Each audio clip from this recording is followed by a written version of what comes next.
The State Fire Marshal Butch Browning. We're day 4 of our response to what is now Hurricane Barry. I'm here with my good friend, Chief Jonathan Jones from the South Carolina State Fire Marshal's Office. And of course, you know, we were together a little over a year ago in response to Florence. We were honored to come and help your state in what could have been a very tragic hurricane. Many things were averted because of the planning and the great work of your state. And you kind of made a promise. You said, you know, if Louisiana ever needs us, we're coming, and you're here, and we appreciate that. But moreover, I think we're in a position that the job that we're doing right now with incident management is very important. I mean, we're seeing the effects of this storm right now. You know, the governor just this morning in his Unified Command Group meeting encouraged us to communicate to the public. Just because it's not raining right now, just because you don't see the wind of a hurricane, does not mean you're out of the woods, and we're not out of the woods yet. And he's expressly told the public to stay in touch with your local managers, your local communities, your media releases. But in this world, in our management world, they rely on us to do the planning, to place assets. And so our incident support team, our IST team is in place. We've been operational for almost 4 days now. You're playing a very intricate role in that.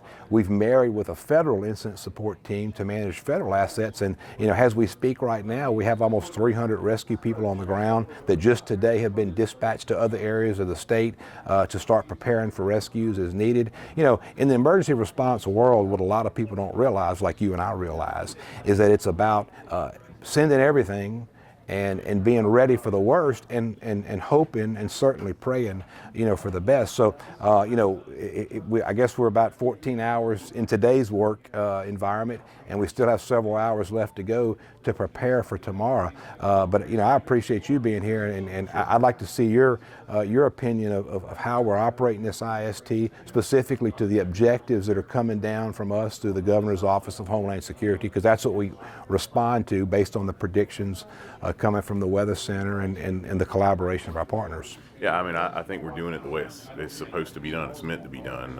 You know, first off, neighbors helping neighbors, returning the favor for all the help you provided us last year with Hurricane Florence. You know, it actually started about 3 weeks before Hurricane Florence, conversation you and I had in August about shared responsibilities for urban search and rescue, and then of course you all coming in force really and hanging with us for the long haul for Hurricane Florence. And so we were certainly honored to come and help. But you know, from an incident management perspective, we're working in a unified command, like you mentioned, and it takes a lot of coordination. A lot of people don't realize that. They see the immediate need for search and rescue, but all the coordination it takes to feeding 300 rescuers, to housing 300 rescuers, to ensuring that they get to the right place, to the right call, and on the right mission.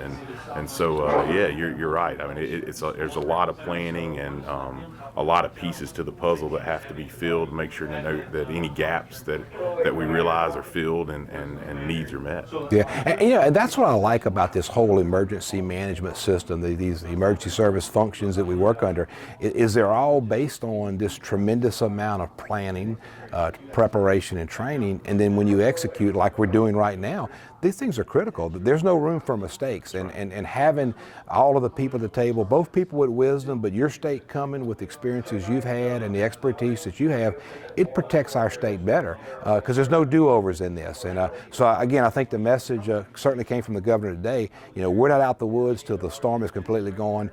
Situations change at a moment's notice. What might be a prediction today, you could wake up tomorrow and the cone of uncertainty has changed as they speak. So again, we appreciate you being here, and I'm gonna let you get back to work, and thank you for what you do, my friend. Thank you. Okay.